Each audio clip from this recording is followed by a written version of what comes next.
제4절 서울 흑석동 중학시절 1.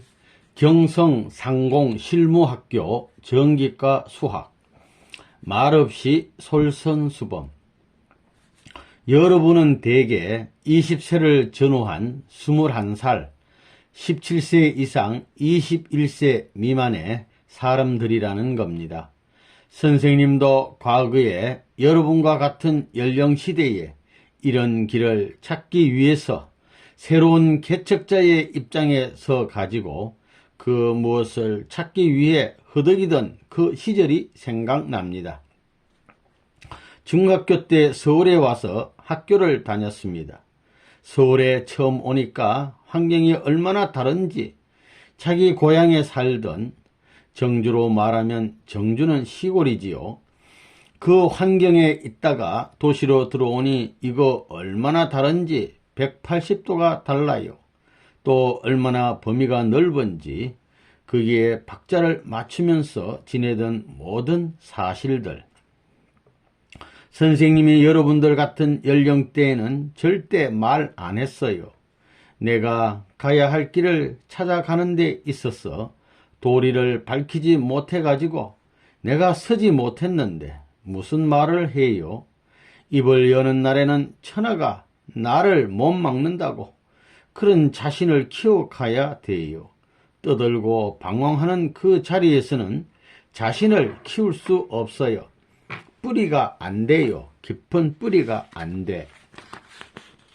겸손한 사람, 자기가 실력이 있어도 교만을 부리지 않는 사람이 있습니다.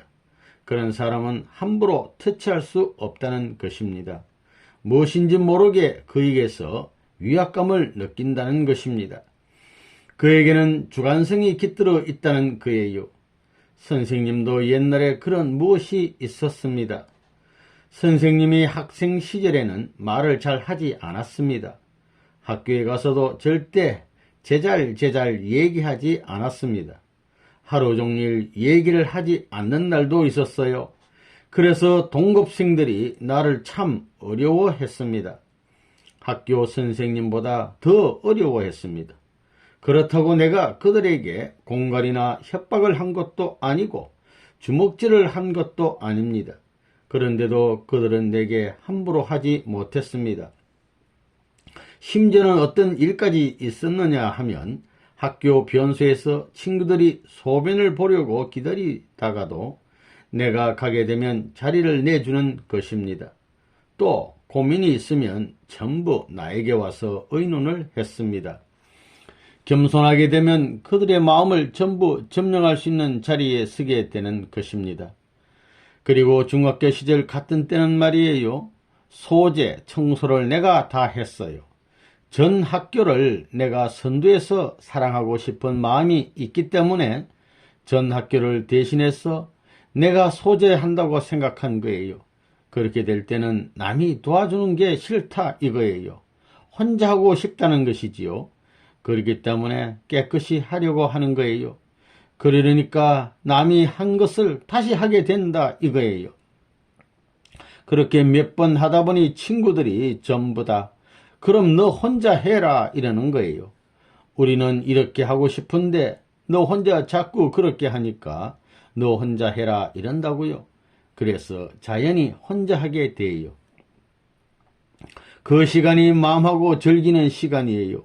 세상으로 보게 되면 외로운 자리 같지만 마음하고 친구 되는 시간이에요. 마음하고 그걸 다 하고 앉아서 명상이라도 해보라고요. 깊은 기도의 자리에 들어가지. 남 모르는 깊은 세계로 들어가는 거예요. 그런 것이 필요합니다. 말하지 않지만 그들을 대해서 그들의 가까운 친구가 되었어요. 모든 어려운 일은 나한테 찾아와 가지고 의논하는 거예요.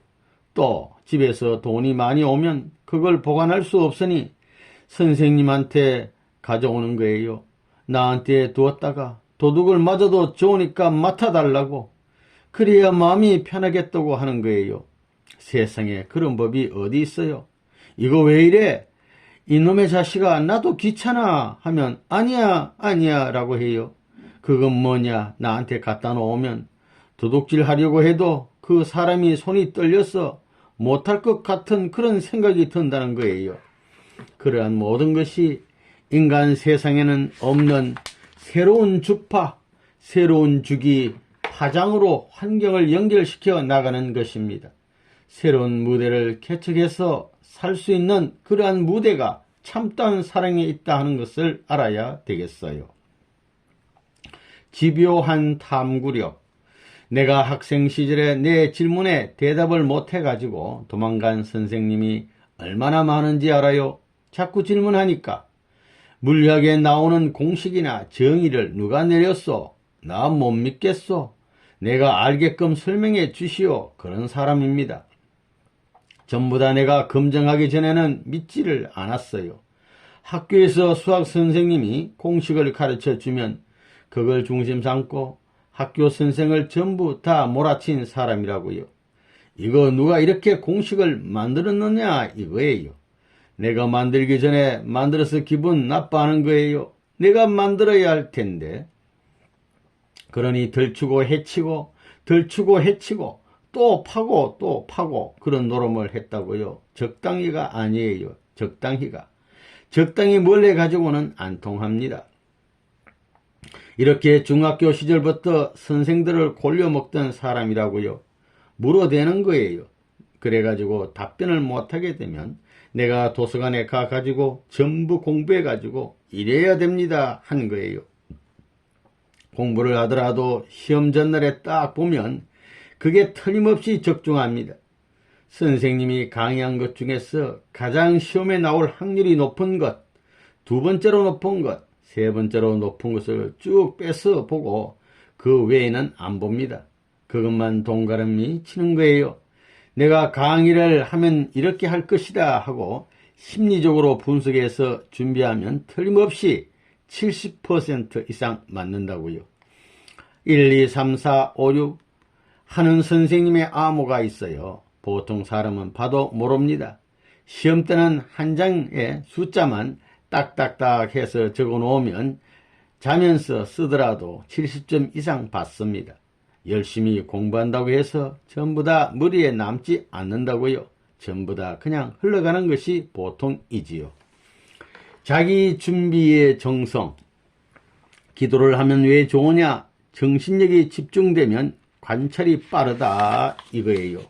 선생님이 강의하게 되면 벌써 시험 문제에 날 것을 안다고요.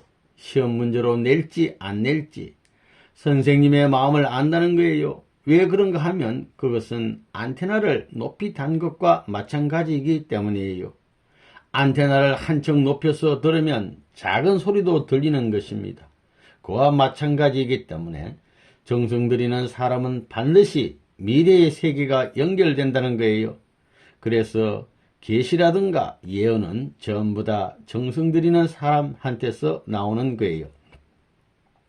그리고 시험 공부하기 위해서 정성 들이고 공부하고 정성을 들여 점수를 따는 것은 앞으로의 발전을 위해서 그렇다 할 때는 인류를 위하고 하나님을 위하고 전체를 위해서 하려고 하면 그 시험에는 모든 선한 영들이 그 분야의 전문적인 선한 영들이 오는 것입니다. 틀림없이 온다는 거예요.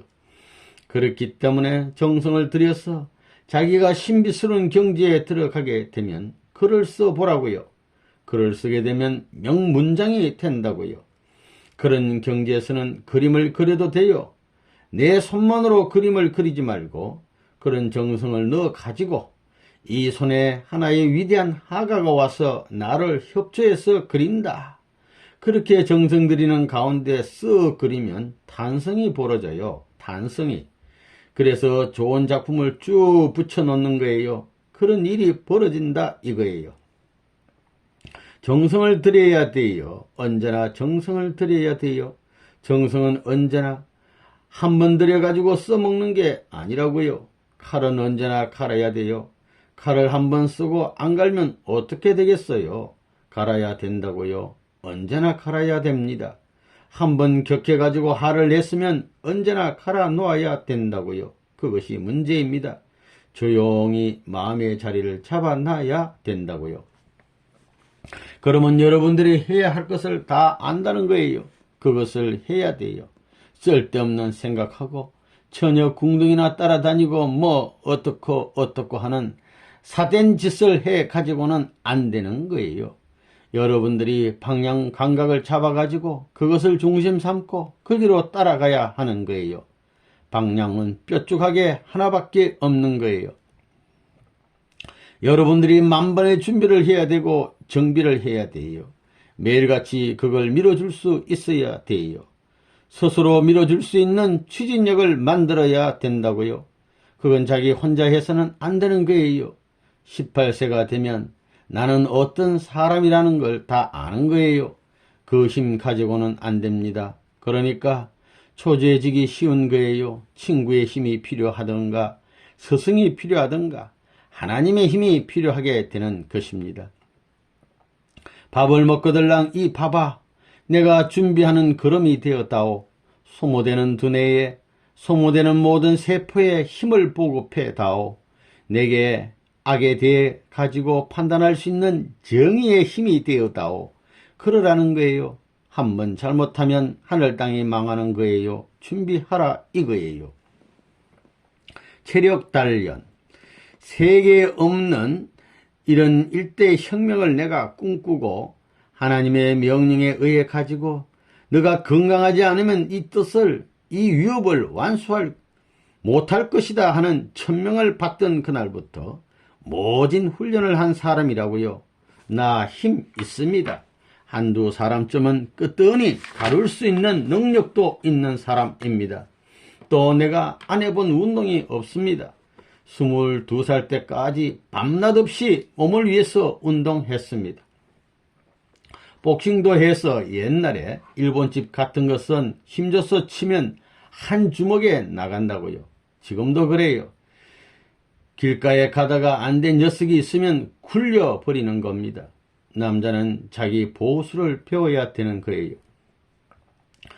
달려가다가 추워서 담을 잡으면 넘어가는 거예요. 뚱뚱해도. 그런 훈련을 했기 때문에 선생님이 이 모든 제스처를 하더라도 자연스럽지요.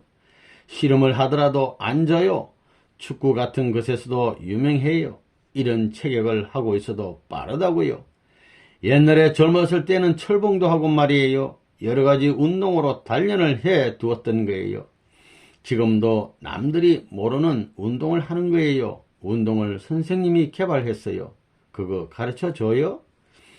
몸의 훈련이 다 끝나게 될 때는 정신적 세계의 밑받침이 벌써 자리를 잡고 앉게 되기 때문에 흘러갈 수 없는 사나이들이 된다는 거지요. 그런 무술을 고안해가지고 외적으로 그걸 준비해 두어야 돼요. 여러분들 전부 다 힘이 없어가지고 쫓겨나면 되겠어요? 정당방위 3번만 쳐라 내 손이 가는 거예요. 장자의 군안을 갖고 넘넘하라 이거예요. 언어 훈련. 선생님이 말을 빨리 하게 된다면 여러분들 한마디 할 때 10마디 해요. 후루룩 전부 다 그런 챔피언이 되기 위한 훈련을 한 사람이에요. 평안도 말은 말이에요. 애기하고는 무슨 얘기할지 10번은 생각해요. 그때까지 애기야 이러고 있다고요.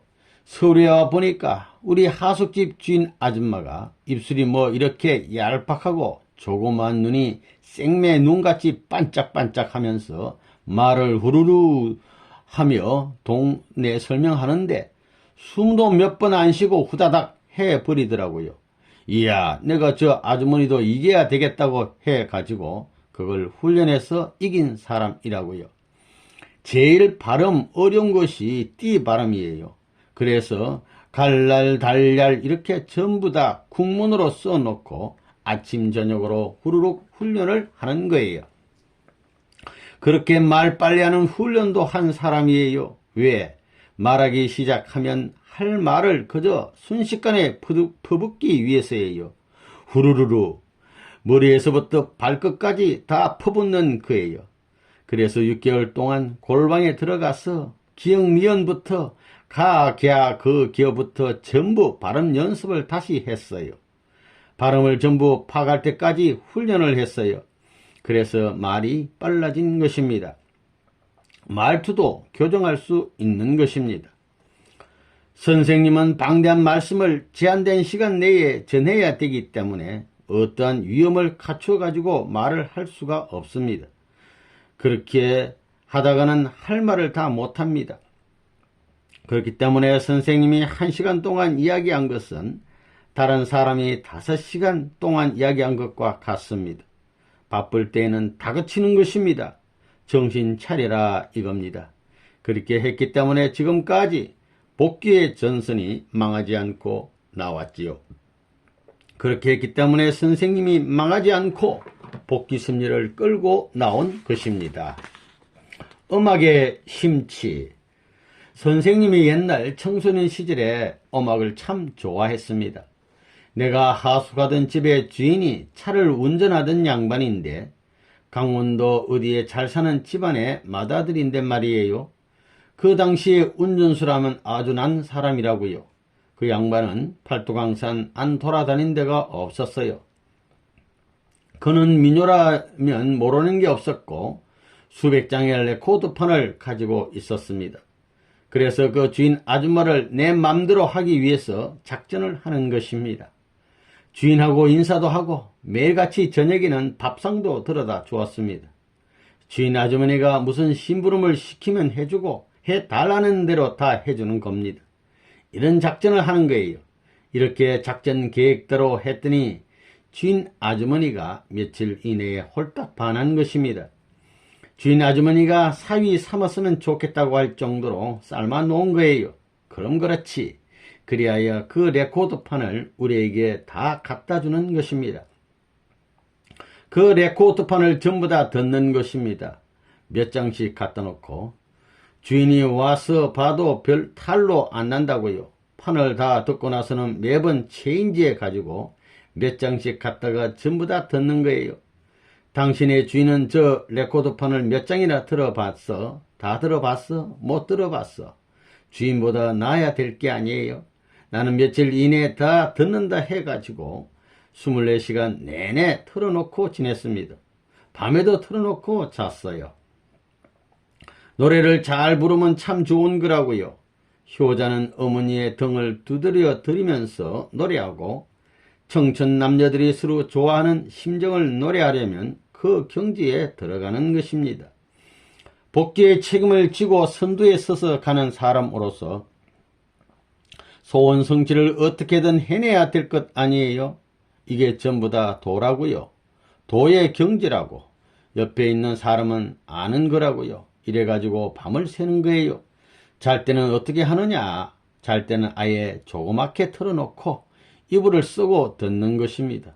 내가 이렇게 극성맞다고요. 내가 무엇이든지 하면 누구한테 지려고 하지 않는다고요. 노래도 배워두라는 것입니다.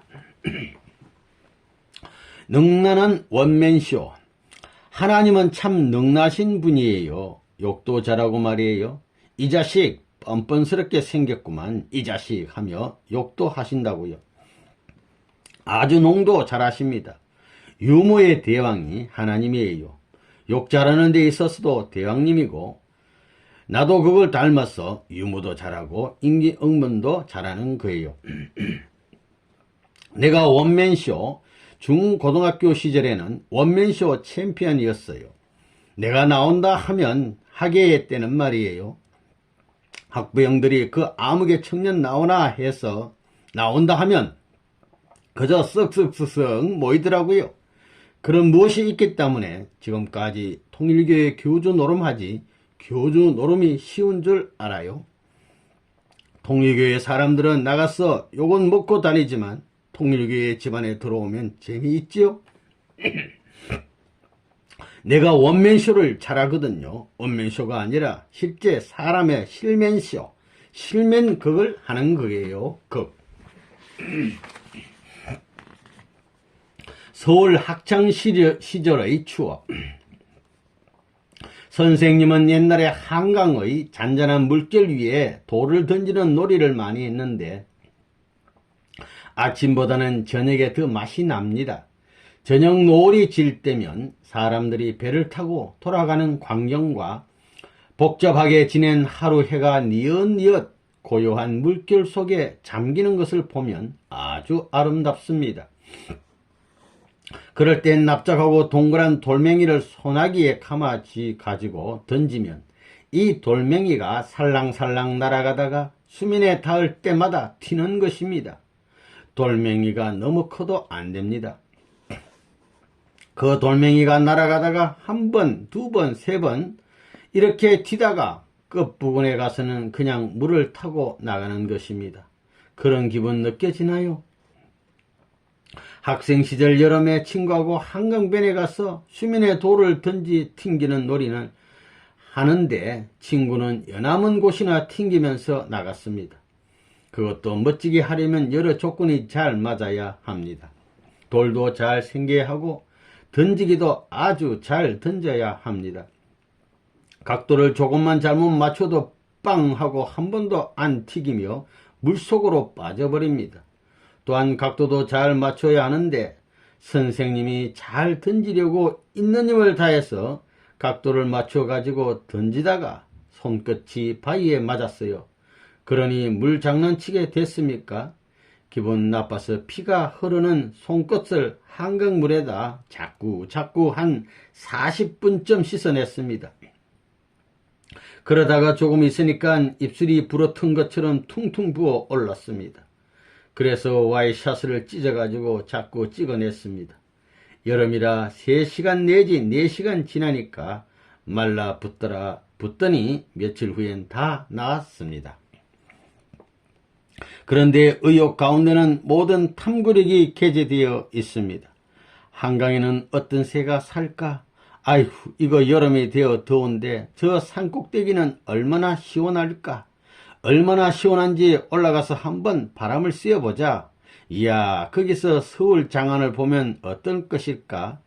이런 의욕, 이런 마음에 사무친 의욕이 많으면 많을수록 처해진 모든 환경을 극복하는 것은 문제가 아닙니다. 그리고 우리 고향에는 감나무가 없어요. 그래, 감 열매는 봤지만 어미는 생전 보지 못했습니다. 감 어미가 뭐예요? 나무 아니에요? 물론 어미는 맨 처음에 씨 가지고 생겨나는 것이지만 말이에요. 옛날에 그 감, 홍씨가 참 선생님이 먹게 되면 하나만 안 먹거든요. 그게 집에 있으면 뭐 바닥 나도록 먹는 게 취미예요. 내가 아주 참 잘 먹는다고요. 그런데 서울에 떡 올라오니 감나무가 있더라고요. 척 보니까 밑이 따닥따닥하고 참 잘 생겼거든요. 그놈의 나무를 만져보니까 아주 단단해 보이더라고요. 그런데 크지는 않아요. 저 자문 밖에 말이에요. 자문 밖에 그 동무 녀석이 있어 갔는데 감이 아주 노랗게 되었더라고요. 노랗게 돼가지고 참 먹음직해요. 그래서 그 녀석하고 몰래 거기에 들어갔어요. 이야, 이거 맛있겠다 해서 따가지고 그 녀석은 따니까 그죠? 그리고 또 내가 서울에 와가지고 재수 없었던 일이 있습니다. 서울 바람떡을 보고 아이고 이렇게 곱게 생긴 떡을 처음 본다고 하면서 떡 좋아하는 내가 하나 집어들고 둘 짚고 이렇게 꽉 쥐니 이게 폭삭 하는데 아하, 서울 사람들이 바로 이런 거로구나. 깍정이란 말이 그래서 생겼구만 했어요. 이 스스로 감내하신 고행, 자취생활. 선생님이 7년 동안 자취생활했어요. 돈이 없어서 한 게 아니에요. 그 여자들을 알아보려고 그런 거라고요. 절대 더운 물 가지고는 안 하는 거예요. 찬물.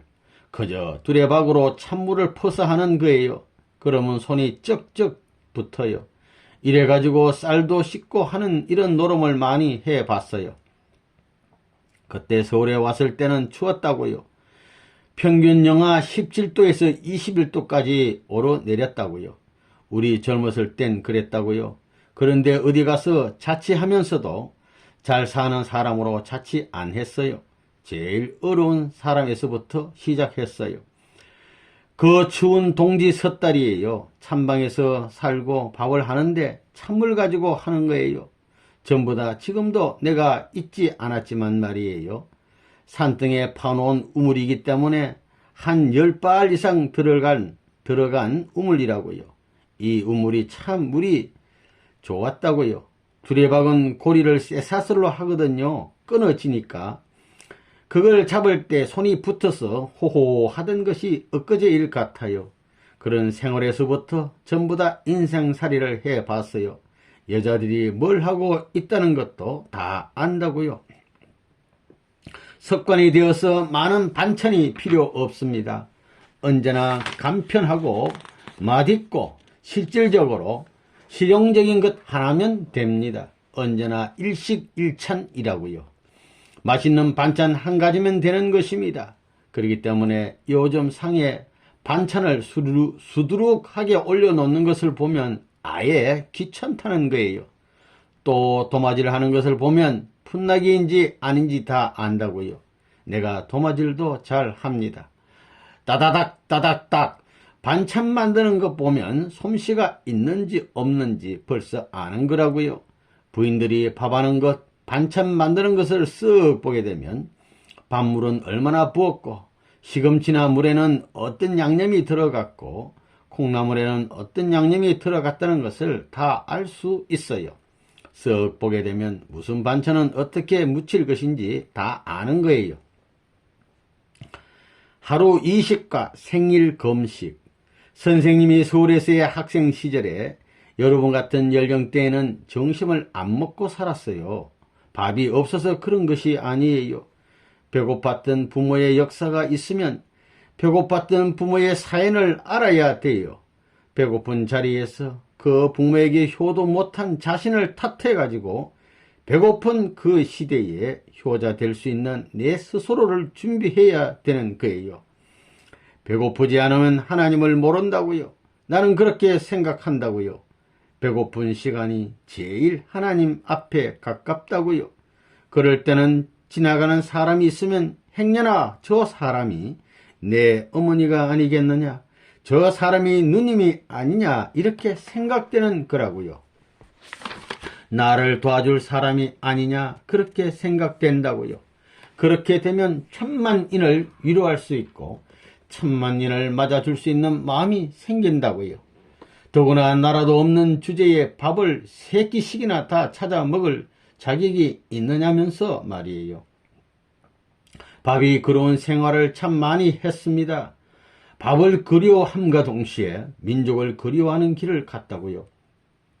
밥보다 민족을 더 사랑해야지, 나라를 더 사랑해야지 하면서 고향을 떠나 서울에 와 있으면서 말이에요.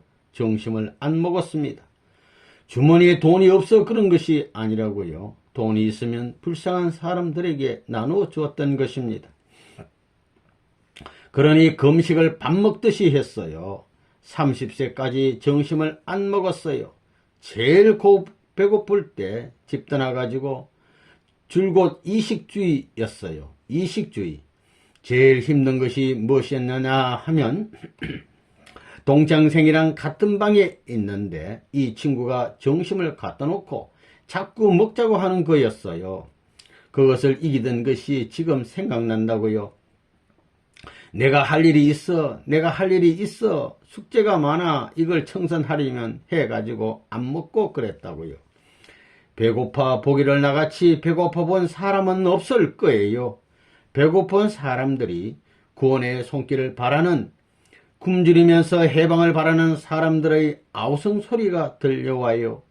밥을 먹을 수 없는 거예요.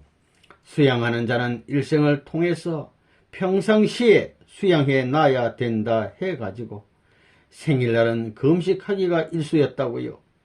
자기 개인적 승리의 기준도 못 넘고 가정적 승리의 기준도 못 넘고 민족국가 세계의 승리의 기준도 못 넘은 게 생일놀이를 해요? 생일놀이를 어떻게 하겠어요? 춤을 추고 뭐 댄스하고 뭐 할 수 있어요? 할 수 없다 이거예요. 죄인은 하늘 앞에 천명을 받은 책임을 하고 난 다음에 그런 것을 해야 된다고요. 선생님은 그런 생활을 했다고요. 여러분들은 참 편하다고요. 선생님이 다 닦아놓은 길을 가고 있으니 여러분들은 선생님이 이렇게 하니까 선생님이 하는 대로 따라하지만 선생님 하는 대로 하게 돼 있지 않다고요. 사실은 외로울 때 찾아준 온정의 손길. 선생님이 어느 곳에 가든지 눈물 흘리며 기도하는 그런 입장에 있었기 때문에 그 사정이 무엇인지 모르면서도 동정하는 사람이 많았습니다. 또 여러분이 선생님을 대하듯이 가는 곳곳마다 그렇게 대해주는 사람들이 많았습니다.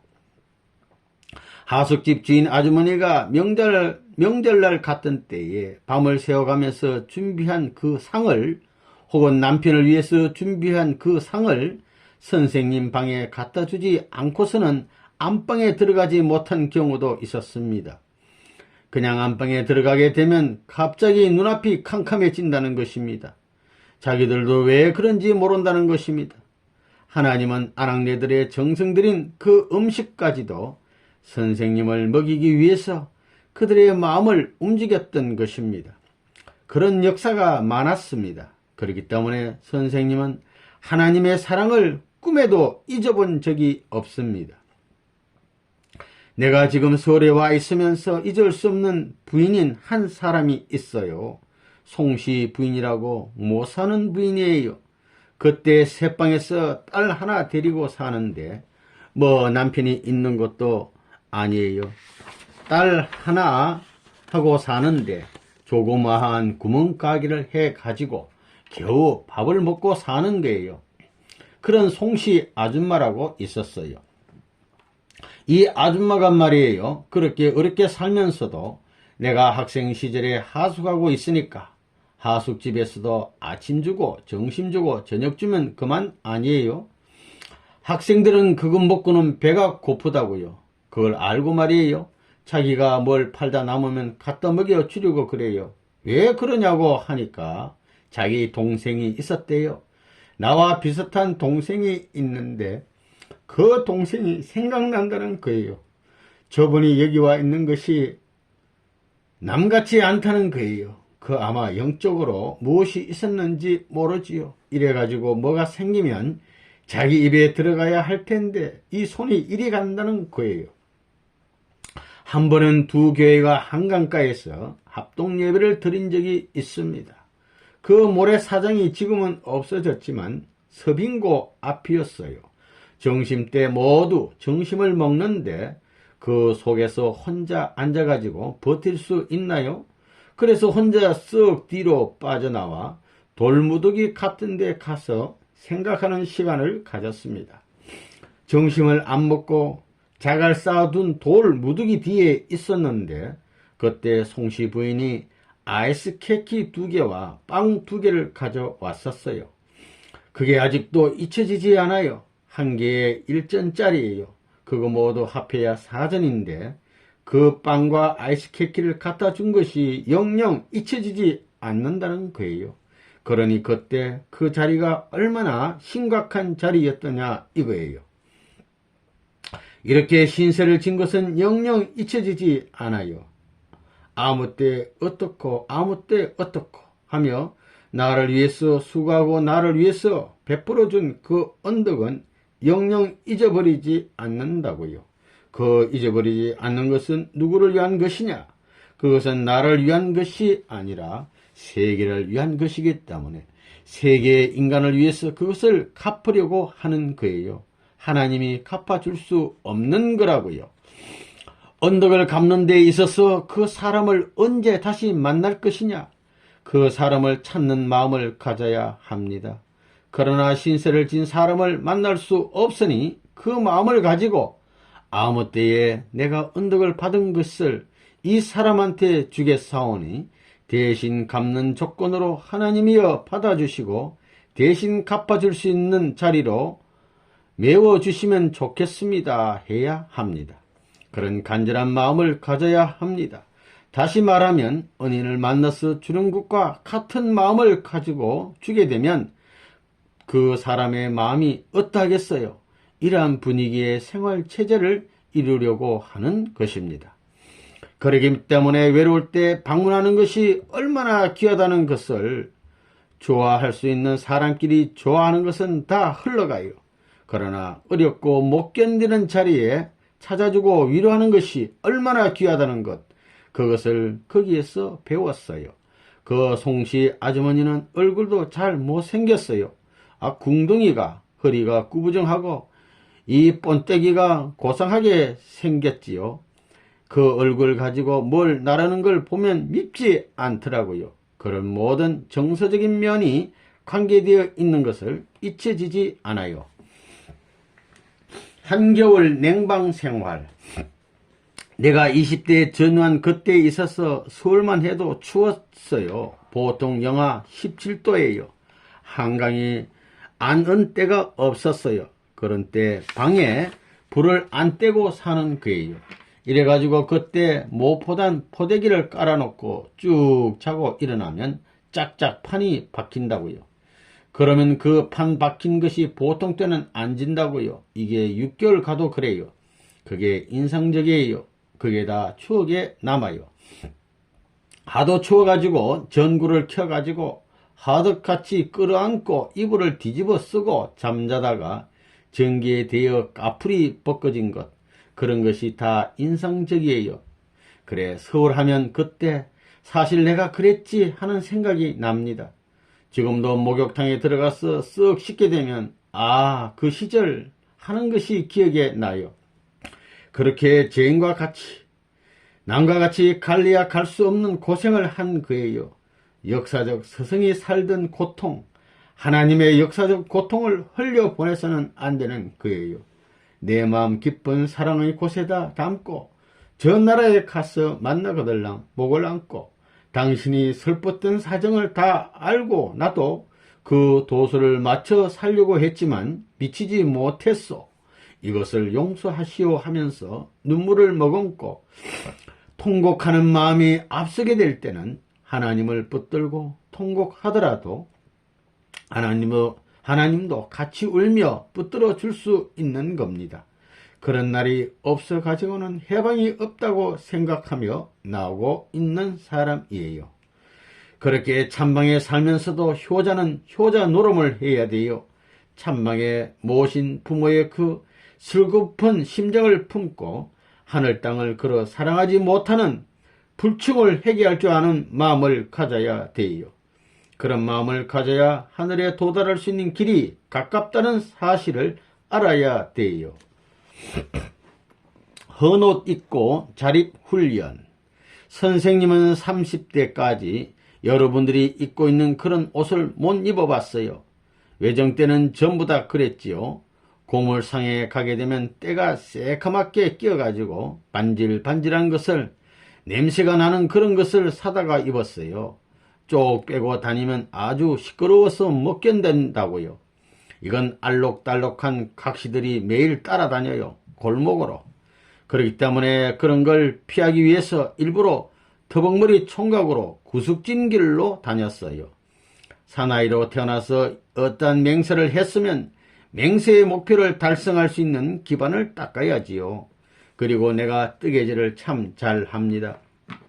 스웨터 같은 것도 혼자 다 만들어 입었어요. 버선 같은 것도 잘 만들었습니다. 팬티나 외잠방 같은 것도 내가 혼자 잘 만들었어요. 내가 여자 없이도 혼자 살겠다고 모든 것을 연구한 사람이라고요.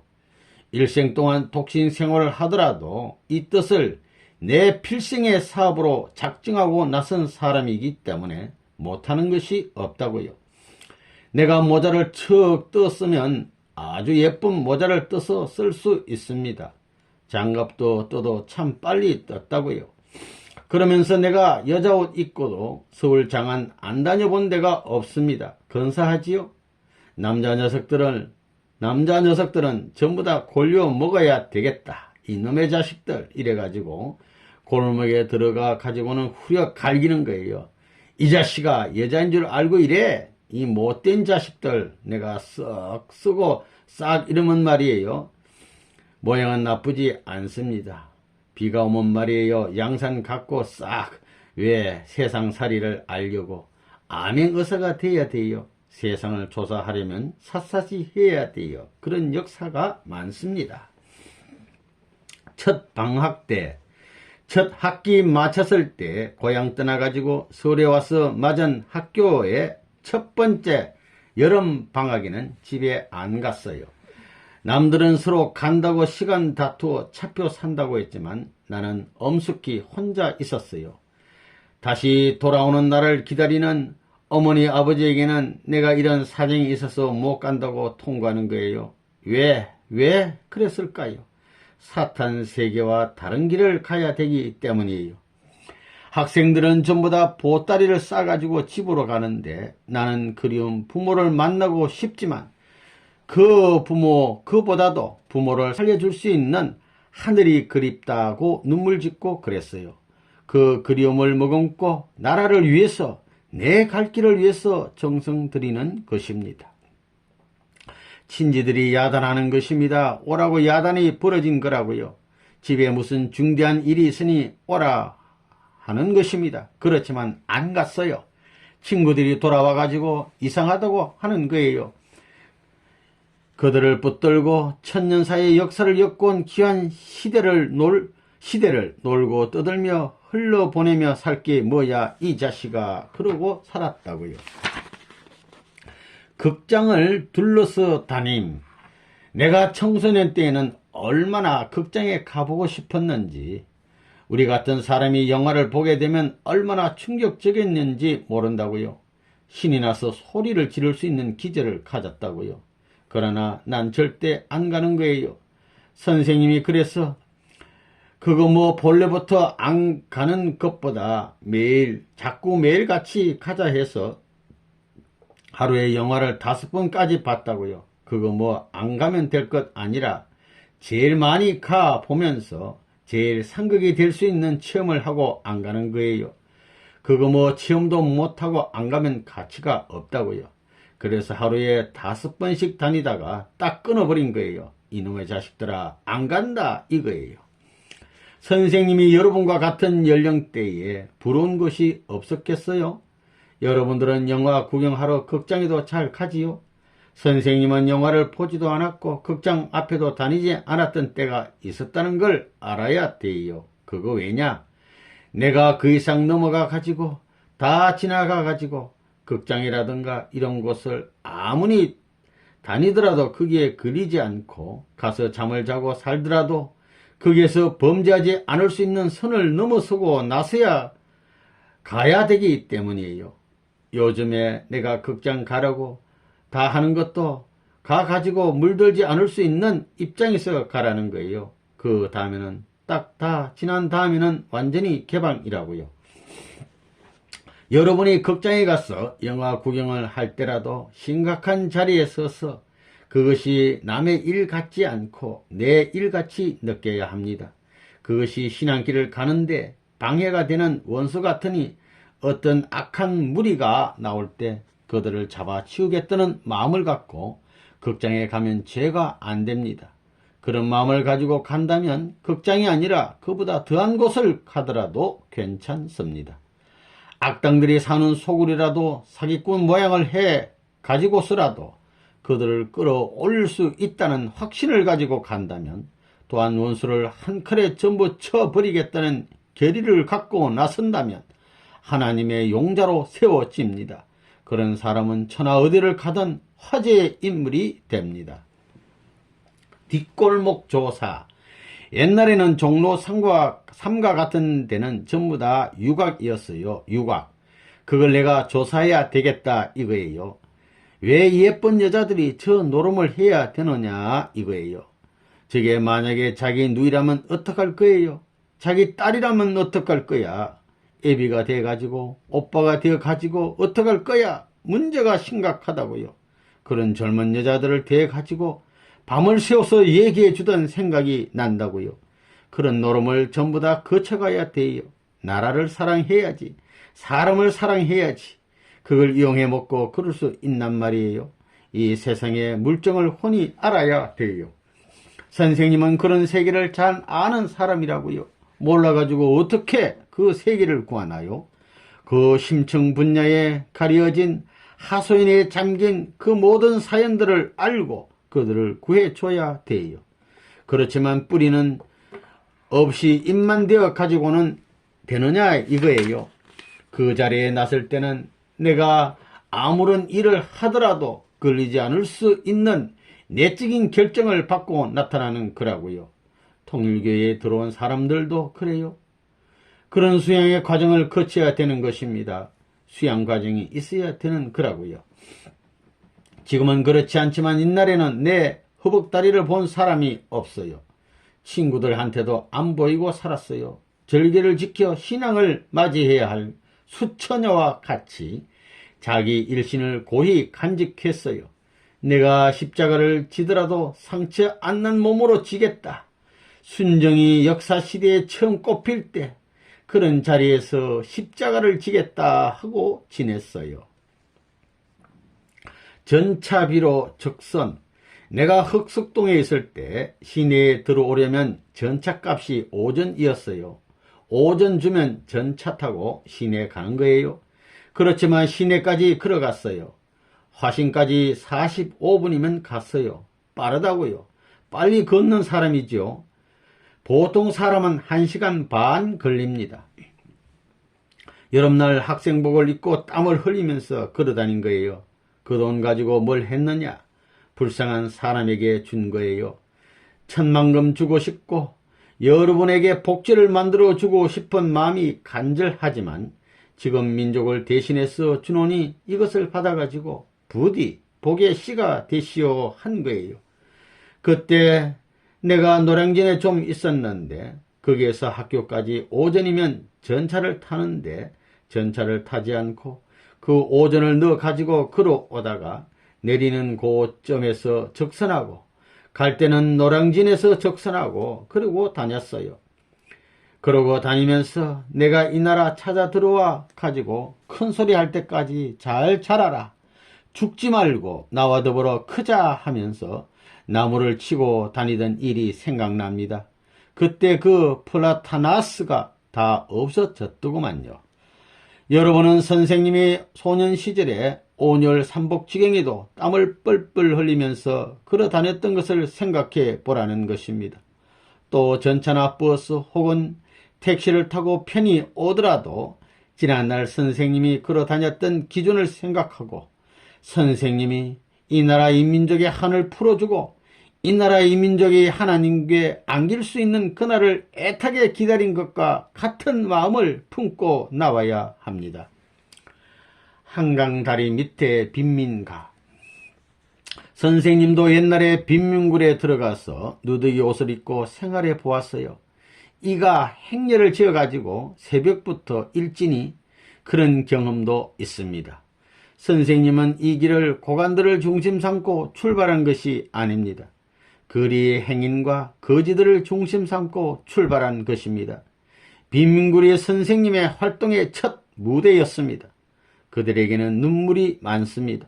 하지만 높은 권위를 가진 사람들은 눈물이 적습니다.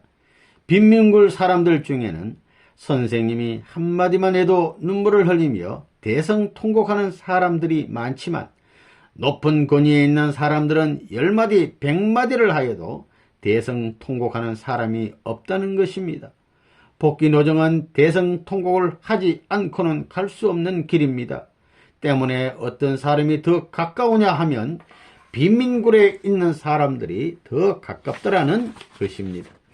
선생님은 거지들이 살고 있는 곳에 많이 가봤습니다. 그들은 낮에 밥을 얻어가지고 오는데 거기에는 별의별 사람이 다 있습니다. 서로 먹을 것을 얻어와 가지고 와서 무엇을 얻어왔어? 그러면 나는 잔치집에서 돼지고기 얻어왔어 하며 춤추는 사람도 있습니다. 그런 환경에서는 그것이 또 자랑이 되거든요. 수십 명이 밥을 얻으러 갔다 왔어도 한 사람이 조금만 기준이 오르게 되면 전부 다 그것을 가지고 떠드는 것입니다. 빈민굴에 가가지고 그 사람들 앞에 투료 페어런 찌고 뭐고 그저 손으로 젓가락이 뭐예요? 그저 변소 갔다 왔어도 씻긴 뭘 씻어요? 그저 주워 먹고 싶어도 없어서 못 주워 먹지요. 파리가 붙어서도 먹어야 돼요. 그거 그래야 된다고요. 거기에 있는 사람들은 여기 쓱 긁으면 손가락 자리가 난다고요. 때가 끼어서 말이에요. 그런 손으로 갖다 주면 정성껏 주는데 안 먹겠다고 치워버려야 되겠어요? 받아서 먹어야 된다고요. 불우한 이웃 돕기.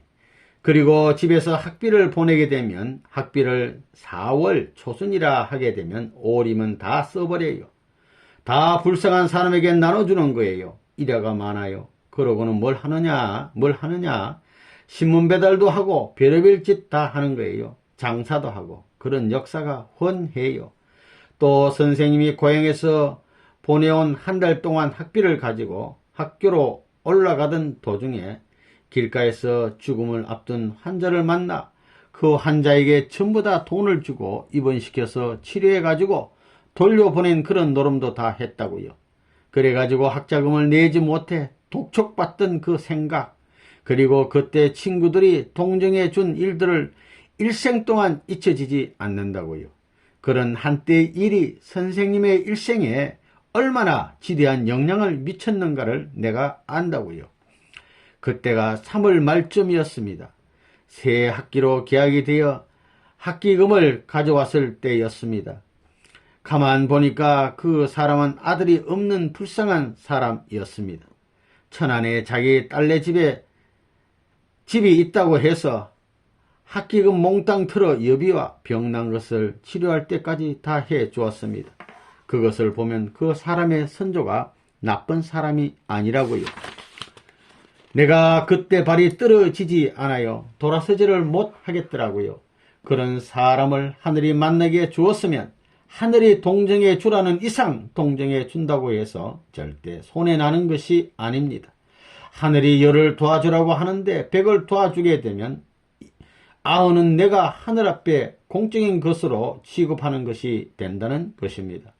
하늘은 열을 도와주기를 바라는데 5을 도와주어서는 안 되는 거예요. 여러분도 그렇습니다. 하늘이 10만큼 도와주기를 바라게 될 때는 10 이상 도와줘야지 10 이하를 도와줬다가는 여러분의 은혜의 길이 막히는 거예요. 그것이 원칙입니다. 공식이 그렇게 되어 있어요. 내가 지갑에 있는 돈을 다 틀었다고요. 책 살 돈, 하숙비 전부 다 틀어서 안겨보냈어요. 거기서 한 3km 정도 엇거가던 일이 엊그제같이 생각나요. 그런 노름을 해 나온 것이 선생님의 생활적인 심정의 배경이랄까. 그런 생활을 해 나왔기 때문에 하늘은 기필코 그런 사람이 필요한 모양이지요. 그런 사람은 망하지 않는다는 거라고요. 3. 체율신앙의 심화. 사무친 눈물의 기도. 기도할 때는 등이 구부러지고 무릎에 굳은 살이 박힐 정도로 해야 합니다. 선생님의 무릎에는 옛날에 기도하면서 생긴 굳은 살이 아직도 남아 있습니다.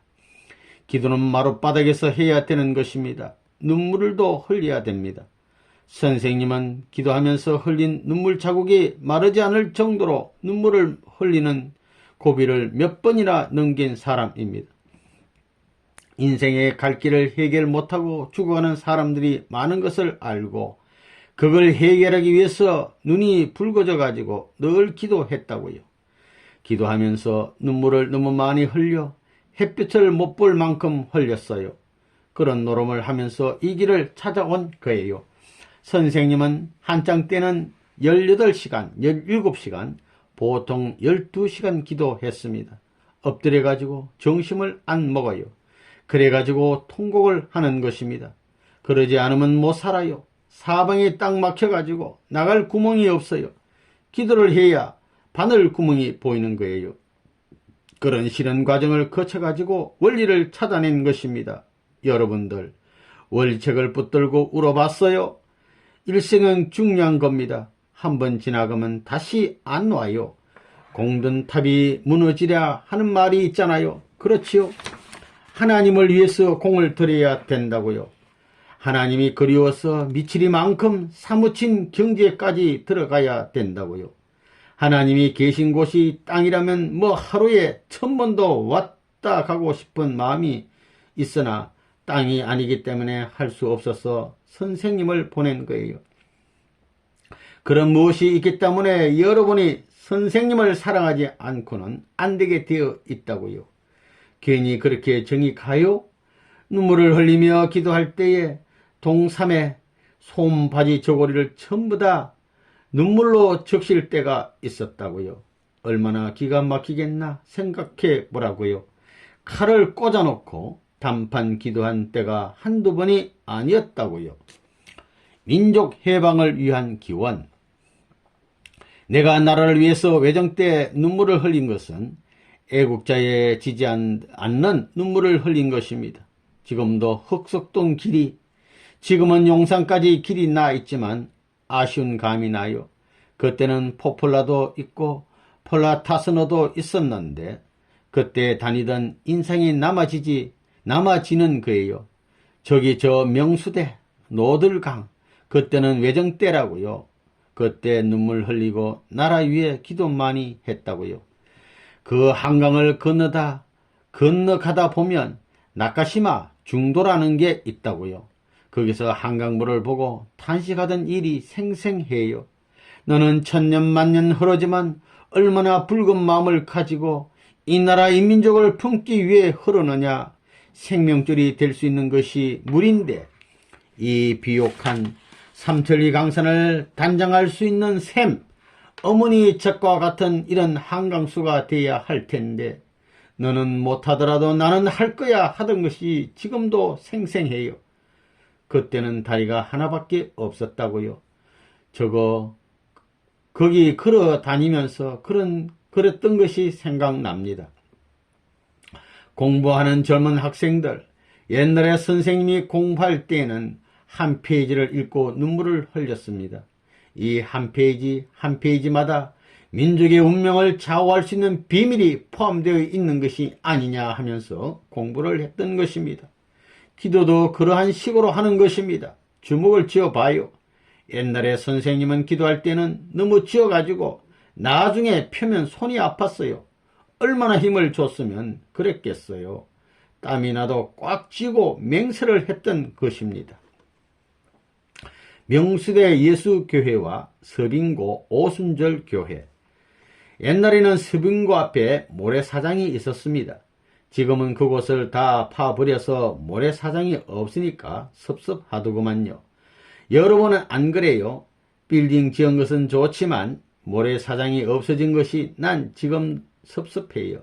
추억이 많은 곳인데. 여러분, 명수대에 가면 명수대 교회가 있어요. 그 교회는 선생님과 몇몇 동지들이 지은 교회입니다. 한 번은 그 모래사장에서 서빙고 교회와 명수대 교회가 합동 예배를 보았는데 그때 거기에 자갈돌 모래판이 있기 때문에 바람이 불게 되면 아주 고약하거든요. 그러니까 자갈돌 더미 사이에 모래판에 가가지고 전부 다 모여 앉아가지고 예배를 보고 다 그랬어요. 주일날이면. 유년 주일 학교 교사. 그때 학교 다니면서 주일학교 학생들도 지도하고 다 그랬거든요. 흑석동 교회에서도 그랬고 서빙고 교회에서도 그랬어요. 그때는 한강이 얼어가지고 밤에 추우니까 강이 얼어가지고 얼음이 갈라지는 소리가 뻥 지지지지 그런다고요. 그러면 혼자 있으면 무섭다고요. 그런 한강을 건너 다니면서 서빙교에 있는 주일학교 학생들을 가르쳤어요. 내가 주일학교 학생들을 잘 가르쳤지요. 지금은 얘기를 재미있게 못하지만 그때는 재미있게 했던 모양이에요. 내가 눈물을 흘리고 그렇게 되면 전부 다 응응응응 하면서 매번 울고 야단이면서 말이에요. 한번 울었으면 기가 막힐 텐데 그만 울게 해주기를 바랄 텐데 또 해달라는 거예요. 따라다니면서 말이에요. 그렇게 얘기해주고 했어요. 선생님은 어린애들을 중심 삼아가지고 나 자신의 소망의 상대로 여기고 유년주일학교 학생들을 지도하던 명지도요원이라고요. 그들을 누구보다 사랑했어요. 그 아이들이 선생님한테 막 미쳤다고요. 학교에도 안 가고 선생님 뒤를 따라다니려고 했어요. 하기야 뭐 그런 바람이 불어야 한다고요. 뭐 학교고 뭐고 다 싫다고 선생님을 따라다녔다고요. 지금 서울에 옛날 내가 지도한 처녀 총각들이 다 있다고요. 그 처녀 총각들한테 내가 이 남에 와서 야야 와라 하면 전부 다 와서 선두에서 달릴 수 있는 사람들입니다. 그렇지만 그 아이들을 데려다가 통일교의 중요한 멤버를 안 만들었다고요. 그것은 왜 그랬느냐? 가인을 사랑하는 역사를 개척하기 위한 것이 선생님의 사명이기 때문입니다. 친구들도 다 여기에 있다고요. 교우들과의 친교. 선생님은 지금까지 그렇게 나왔다고요. 삼척종자도 모시고 소학교 학생을 모시고 중고등학생을 모시고 중년을 모셨다고요. 내가 제일 사랑하는 사람처럼 모셨다고요. 어머니 아버지를 위하는 것보다도 더 모셨다고요. 먹을 것이 있으면 그들에게 주려고 싹 가지고 다녔다고요. 또 나이 많은 할머니들, 꼬부랑 깽깽 할머니들도 붙들고 재미있게 자기 영감보다도 더 재미있게 이야기하기 때문에 아이고 우리 영감보다 낫다 하면서 가지 말라고 하고 따라온다고요. 어떤 환경에서든지 마음을 잘 맞춰주거든요. 그래가지고 할머니가 오게 되면 할머니하고 친구하고 아줌마하고 친구하고 애들하고 놀고 다 그러는 거예요. 애기하고 놀 때는 유치원 선생과 같이 되어 가지고 누구보다 사랑하는 마음을 가지면 전부 다 잊지를 못합니다. 지금도 그래요. 나는 예수교 박지봉 목사라든가 이호빈 목사라든가 하는 사람들의 배후를 잘 알고 있습니다. 그 사람들의 배후에 대해서 잘 알고 있지만 지금까지 내 입으로 그 사람들의 결점에 대해서는 한마디도 말해본 적이 없습니다. 그들에게도 따르는 사람이 있습니다. 그들과 그들을 따르는 사람들과는 인연이 있어서 만난 것입니다. 하나님이 100만큼의 인연을 중삼고 만나게 해 주었는데 그것을 50점의 인연으로 끌어내리면 끌어내린 사람이 책임을 져야 된다는 거예요. 일단 그 밭에 심어놓은 것은 그 밭에서 거둬야 되는 것입니다. 전도 활동. 선생님이 여러분과 같은 연령대는 모자를 쓱 쓰고 그땐 모자를 쓰고 다녔다고요. 꽁무니에 책을 놓고는 공원 같은 데 가서 쓱 대중 강의를 잘 했다고요. 내 말 좀 들으라고 말이에요. 그게 훈련이에요. 앞으로 많은 사람을 지도할 수 있는 훈련이라고요. 많이 해봐야 돼요. 많이 질문해보고 많이 답변해보고 그거 다 경험이라고요. 한 번은 무슨 일이 있었느냐 하면 말하지 않던 내가 창경원 꽃놀이 때가 왔어요. 거기 얼마나 사람이 많아요. 거기서 전도를 하는 거예요. 옷 벗어 젖히고 뭐 이렇게 하고 말이에요. 그건 나인 줄 모르지요. 내가 대중 앞에 나타나가지고 그렇게 했지만 교실에서는 말도 안 하는 사람이 그럴 줄 누가 알았겠어요. 어휴 저기 문 아무개 같은데 저럴 수 있나 이러는 거예요. 아침에 학교 가서 만났는데도 날 못 알아보더라고요. 창경원 갔다 온 사람들은 내가 전도하면서 보았으니 나는 다 알거든요. 학교에 갔는데도 난 줄 모르고 있어요. 그거 말도 하지 않던 사람이 대중을 놓고 그럴 줄 몰랐던 거예요. 내가 흑석동에 살았는데 상도동 넘어가는 곳에 소나무가 우거지고 그 너머에는 화초를 갖고는 일본식 집이 있었어요. 그리고 쭉 돌아가면 논이 있고 그 너머에 동네가 있었는데 거기에 개척전도 다니던 집이 있었습니다. 학생 시절에 일기장. 일기를 쓰되 어떤 날은 노트 30장 한 권을 썼어요. 그때 심정에 모든 비장한 사실을 가지고 외정 때의 사건이 벌어지면서 그게 전부 다 자료가 돼 가지고 그 기록 가운데 형사들이나 관계되어 있는 이름 적힌 사람이 전부 다 연루자가 되어 가지고 줄 연행을 겪은 경험이 있기 때문에 그때부터 일기를 안 쓰는 거예요. 지금까지 수첩도 안 가지고 다니는 거예요. 중요한 것은 모두 머리에 기억하는 거예요. 그때 내가 매일 일기 쓰던 것이 있으면 지금도 상당히 검은 보화를 주고도 살 수 없을 거예요. 산을 더듬으면서 마을을 더듬으면서 그 자라던 시대의 심정세계를 그린 재료를 일본 형사들한테 끌려다니면서 다 불태워 버렸다고요. 그런 여러 가지 사연이 많지만 그 사실들이 결국은 자기라는 인간을 어떤 목적으로 끌고 가는 그 과거의 하나의 남겨진 유물이었더라. 전부 다 내 손으로 불태우면서 눈물을 흘렸어요. 내가 앞으로 이런 길을 가게 될 때 필요한 역사적인 자료가 도탄 중에 실험하는 젊은이들에게 해방의 길을 비춰줘야 할 기록이 여기 있는데 이걸 태운다 하면서 목이 메이든 기억이 생생합니다. 문 선생은 청춘 시절에 배고픔을 극복하고 민족 구도와 세계 구도와 하나님의 구도를 위해서 노력하던 사람이에요. 4. 서울 흑석동. 그리운 흑석동의 옛 모습. 선생님이 고향을 19세부터 떠나가지고 지금까지 고향을 잃어버리고 사탄 세계를 수습하기 위해 일생을 거쳐 나오는 겁니다. 고향에서 떠나와 서울에 왔다면 서울이 외지지요. 그러면 평안도 정주 땅이 고향이 되고, 자, 외국에 나가게 될 때는 어떻게 되느냐? 서울이 고향이 돼요. 서울이 고향이 된다고요. 내가 서울 흑석동에 있었는데 옛날 생각을 가지고 몇 번씩 가보았어요. 그런데 서울이 얼마나 달라졌는지, 흑석동에 한번 들어가면 자연 풍경도 있고 말이지, 추억 가운데 인상 지어져 이렇게 흐르던 것이 하나도 없어요. 그래가지고 가보고는 낙심을 한 거예요. 이야, 이거 뭐 발전한 것도 좋고 이렇지만 이럴 수 있느냐 이거예요. 옛날을 더듬을 수 있는 밑거름이 될 수 있는 것이 하나도 없어요. 높은 산에 올라가 보니 상상도 할 수 없더라고요. 얼마나 덜쳐서 파가지고 집들을, 옛날에는 그 산골짜기가 깊다고 했는데 어떻게들 다 메우고 집을 지었는지 삭막함을 느꼈습니다. 그래도 그 가운데 옛날에 있던 집을 찾아봤어요. 찾아가서 집을 보니 알 수가 있나요? 가만히 이것 보고 저것 보고 이것 보고 저것 보니까 생각이 나더라고요. 그런데 옛날 살던 흑석동 집을 그 모습 그대로 어디에 모형이라도 만들어 놓았으면 얼마나 반갑겠어요. 이건 이렇고 요건 요렇고.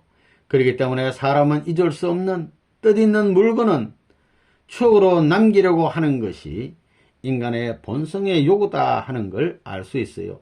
왜 그러냐 하면 정서적인 인연을 갖고 사는 인간에게 있어서는 그런 추억의 자료와 더불어 재차 자극을 느끼면서 더더욱 발전할 수 있는 재료가 되기 때문입니다. 그렇기 때문에 박물관이 필요한 것입니다. 이와 마찬가지로 여러분도 그런 것을 여러분 가문이면 가문에 남겨야 된다 이거예요. 광명의 터전 백석동으로 내 스스로 하늘이 갈 수 있는 길을 닦아온 사람이라고요. 그렇기 때문에 지금도 여기 흑석동에 가서 그런 기간에 흑석동 산에서 앉아 눈물 짓던 바위돌들이 있는 것을 보면 그 나무들은 다 없어졌대요. 내가 이번에 흑석동에 가지고 말이에요. 이번에 내가 70년이 되어 가기 때문에 옛날 학생 시대에 살던 집을 몇 년 전부터 찾으려 했지만 못 찾은 집이 있어요. 그래서 요전에 쭉 찾아보고 나서 통일교회가 어디냐고 보니까 통일교회는 제일 학구방 집이에요. 내가 집을 짓거든 옛날에. 그래도 여기 통일교회 역사를 찾아 드는 사람이 이 흑석동을 찾아 들어와서 흑석동이 백석동이 되어야 된다 이겁니다. 그런 생각이에요. 흑암의 골짜기 여기에서 내가 옛날에 살았던 여기가 세계 만민에게 광명의 햇빛을 비춰주는 전통의 기지가 되어야 된다는 걸 생각할 때 그 노들 강변도 거기 있더라고요. 그런데 옛날 모습은 하나도 없어요. 교회가 없다고 그래서 교회도 사줬지만 말이에요. 그거 왜 사준 거예요? 그건 통일교회 교인들이 많아서 사준 것이 아닙니다. 흑석동에 살던 옛날 그 시대에 살던 사람은 만나지 못하지만 수적으로 볼 때 후손들이 많다 이겁니다. 그러면 그 후손들, 그 아들, 딸들, 자기 어머니, 아버지와 관계된 그 아들, 딸들을 만나면 얼마나 감격적이겠어요. 거기서 역사가 부활하는 거예요. 옛날을 얘기하며 역사를 부활시켜 가지고 시대를 꼽히게 하는 그예요. 그런 일들이 벌어지기 때문에 역사를 배워야 되고 위인들을 존경해야 된다는 사실을 알아야 된다는 것입니다. 비싸고 귀한 보물은 보물을 산 주인밖에는 모릅니다.